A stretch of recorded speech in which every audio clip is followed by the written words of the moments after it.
अंजना की बच्ची कह रही है कि YouTube टीचर्स को 2 कौड़ी का ज्ञान नहीं होता। YouTube वाले स्टार टीचर, YouTube वाले स्टार टीचर जानना ना कौड़ी, कभी ब्लैक बोर्ड लेकर कुछ एक्सप्लेनर बनाते हैं। मैं अपनी बात करूं तो 5 बार सरकारी नौकरी निकाल के YouTube पे फ्री पढ़ाने निकले थे, और आज भी अभिनय मैथ्स ऐप खोल के देख लीजिएगा, किसी कोर्स का कोई प्राइस नहीं है। देख लीजिएगा खोल के, हमने शिक्षा को फ्री बनाया, और तमाम ऐसे शिक्षक थे जिन्होंने शिक्षा को अफोर्डेबल बनाया। कोचिंग किस दौर में नहीं थी? किस दौर में कोचिंग नहीं थी? बताओ मुझे।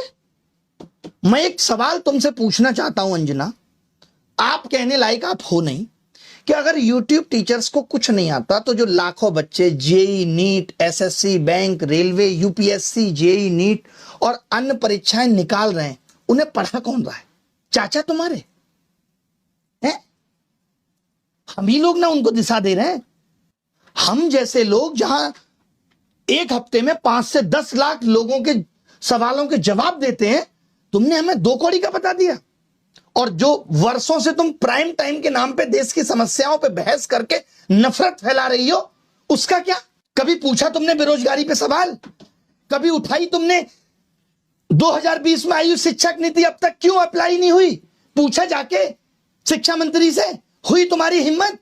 पेपर लीक पे इतनी बहस हो गई, पिछले 1 महीने में जमीन पे क्या बदला? किया तुमने इसका एनालिसिस? लेकिन तुमको समस्या किससे है? ब्लैक बोर्ड पे पढ़ा रहा टीचर से है। और मैं कहूं जो तुम लोग ये टेलीप्रॉम्प्टर देख के स्क्रिप्टें पढ़ रहे हो, हमको भी इससे समस्या है कि लिख कोई और रहा है और तुम सिर्फ पढ़ के ही नाम कमा रही हो। अगर स्कूल, कॉलेज, यूनिवर्सिटी इतने शानदार चल रहे हैं तो क्यों आ रहा है बच्चा यूट्यूब पे पढ़ने, और क्यों कोचिंग की तरफ आ रहा है? शौक से कोचिंग ज्वाइन कर रहा है बच्चा, उसे पता है कि ये व्यवस्था उसे मजबूर कर रही है। स्कूलों में नहीं पढ़ाया जा रहा, स्कूल बंद हो रहे हैं, स्कूलों में एक शिक्षक है, महिलाओं के लिए टॉयलेट नहीं है स्कूलों में, क्योंकि हमारे देश के नेता प्राइवेट स्कूलों का उद्घाटन करने में बिजी हैं। वो प्राइवेट एजुकेशन को प्रमोट कर रहे हैं क्योंकि वहां से पार्टी को चंदा मिलेगा। उठाया तुमने इन सब पे सवाल? तुमने तो सबको कह दिया, नाम लेके कुछ एक को कह देती जो लोग सच में धंधा कर रहे हैं। तुमने तो सब मेहनती शिक्षक, करोड़ों छात्र, सबका अपमान कर दिया। कोरोना में स्कूल बंद थे, किसने संभाली शिक्षा व्यवस्था? तमाम टीचर आए उस टाइम यूट्यूब पे, जिन्होंने लोगों की जिंदगी बदल के रख दी। तब करोड़ों बच्चों को शिक्षा तुम पहुंचा रही थी। कुछ भी आके बोल देना है, मजाक चल रहा है, माफी मांग लेना।